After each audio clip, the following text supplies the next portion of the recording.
Hello guys, welcome on Tesla Eduventures.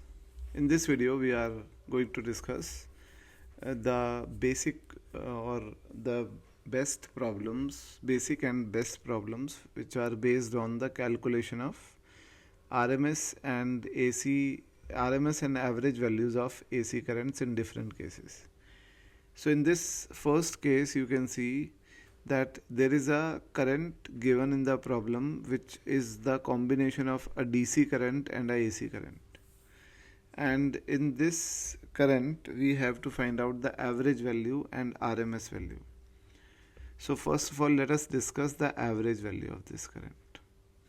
So I average will be 3 plus 4 sine omega t average, and we are first of all finding out the average value in full cycle. Okay, so the average of any constant value is the same value, and therefore we can say that the average of 3 will be 3 itself, and average of sine omega t in full cycle is 0.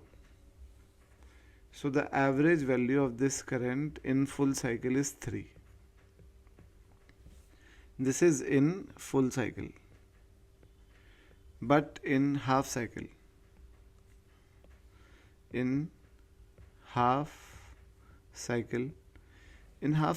obviously I average will be 3, average of 3 plus 4 sine omega t average. And we know that the average value of sinusoidal function in half cycle is 2 I naught by pi. So we can substitute that value and we can say that it would be 4 into 2 by pi. So this will be 3 plus 8 by pi I average in full cycle, in half cycle. Okay, now if we talk about RMS value, so as we have already discussed that RMS name is having a full form of root mean square, but the calculation of this current is done in the reverse sequence. So first of all we have to square the terms, and then we have to take the mean, and then we have to put a root on them.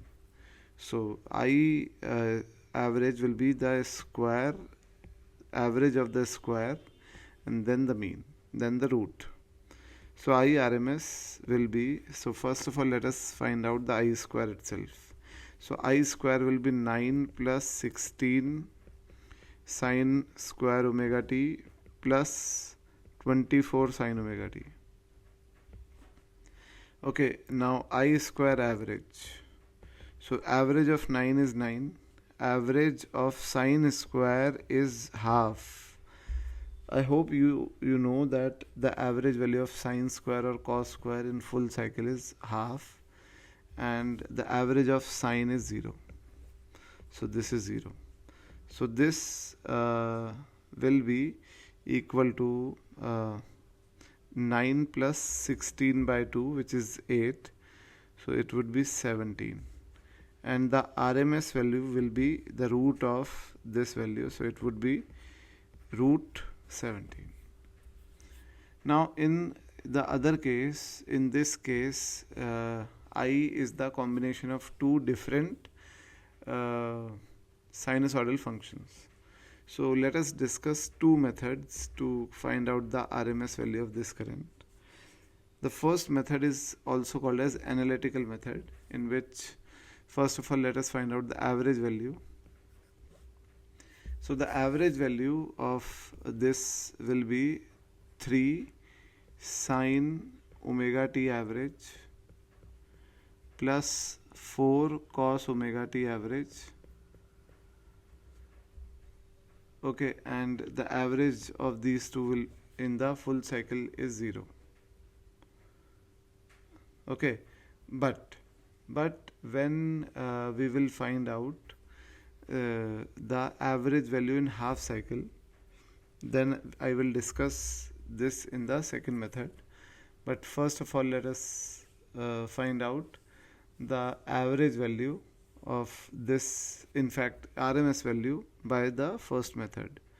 So IRMS will be, again I am saying that it would be the square, then average of a square, then its root.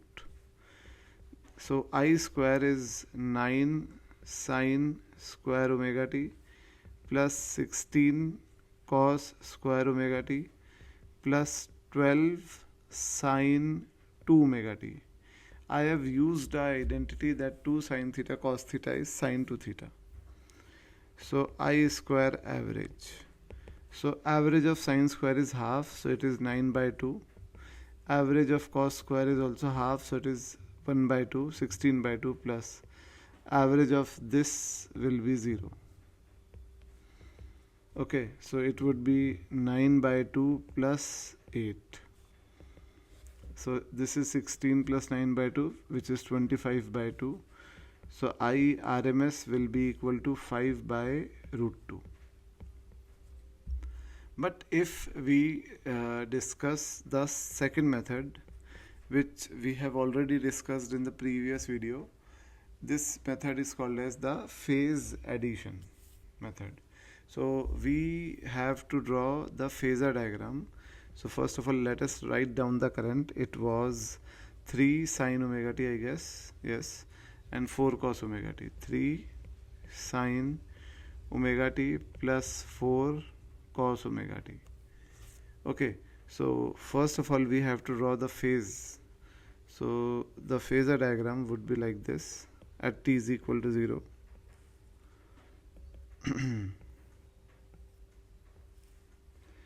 At t is equal to 0, the phase of this is 0, so we will draw 3 on this axis, and the phase of cos omega t is 90 degrees, so we will draw 4 on this axis. The resultant current will be 5, because the resultant of 4 and 3 acting at 90 degree will be 5. This angle phi will be tan inverse 4 by 3, which is 53 degree, and therefore the peak value of the resultant current is 5. So the RMS value of the resultant current will be 5 by root 2, and the average value in the half cycle will be equal to 2 I naught by pi, where I naught is 5 and divided by pi. Okay, so this is the second method, guys. Okay, now let us move on the next problem. In this you can see that there is a graph given, and the current is AC. You can see that it is changing its direction after a fixed interval of time. So we have to find out the RMS and average value of this current. So obviously the average value, now this current is plus 4, I is equal to plus 4 when this is 2 and this is 4, for time between 0 and 2, and I is equal to minus 4 for time between 2 and 4. Okay, so if we find out the average value, so average value in full cycle, so in full cycle average value will be 0, because obviously the sum of this current and this current will be 0. This would be positive, this would be negative. And in half cycle, if we talk about the half cycle, so average value in half cycle will be 4, obviously, because in half cycle the value of current is constant, and therefore the average value will be 4, same value. Now if we talk about the RMS value, so the RMS value, IRMS, will be first of all we have to square the terms, so it would be 4 square, then we have to take the mean. So mean would be calculated by integrating the terms 0 to 2, this is 0 to 2, and divided by the interval in which current is 4, it is from 0 to 2, so 2, plus integration of minus 4 square dt, and the current will be 2 to 4 divided by interval is 2. Okay, so I RMS will be equal to under root of 4 square is 16 dt, and this is 16. You can see that it would be 16 dt, so it would be 16, and the limit will be from 0 to 2, so 2 and 2 will be cancelled out, so it is 16 plus the second term would also be 16. Okay, so I RMS will be 4 root 2 in this case. Okay guys, now we move on the next problem. Now in this type of current you can see that obviously this is a DC current because it is not changing its direction with time, and it is a variable DC because its magnitude is changing. So we can say first of all that it is getting repeated periodically after a time period of 2, so its period will be 2.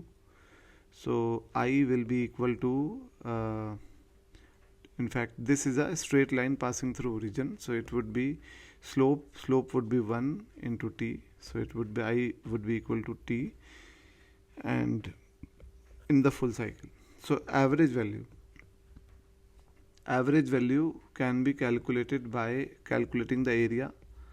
So area of this graph with time axis divided by period, this will be the average value. Area will be half base into height, and period is 2, so this is 1. I average is 1, and if we find out the average value by integration, so it would be integration of I dt, limit from 0 to 2.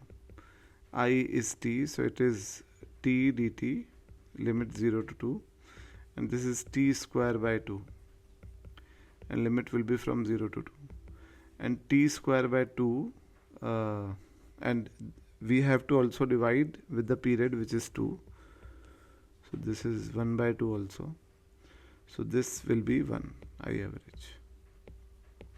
But if we find out the RMS value, so I RMS will be again square of I and then its mean and then root.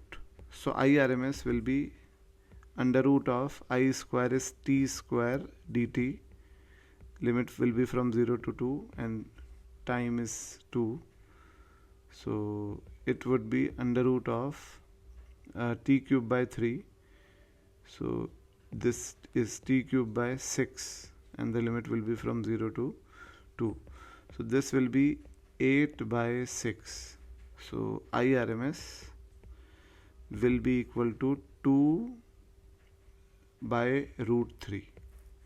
This will be the RMS value of current. So that's it in this video guys, and again I will say that please like and subscribe, and most importantly please share this channel to those students which cannot afford the costly fees of coaching classes. So I'm doing my part of my duty towards my country by providing this free education and the quality and the relevant education of cracking JEE and NEET, and you should also do your part in helping your friends and colleagues which cannot afford the fees of coaching classes. Thank you.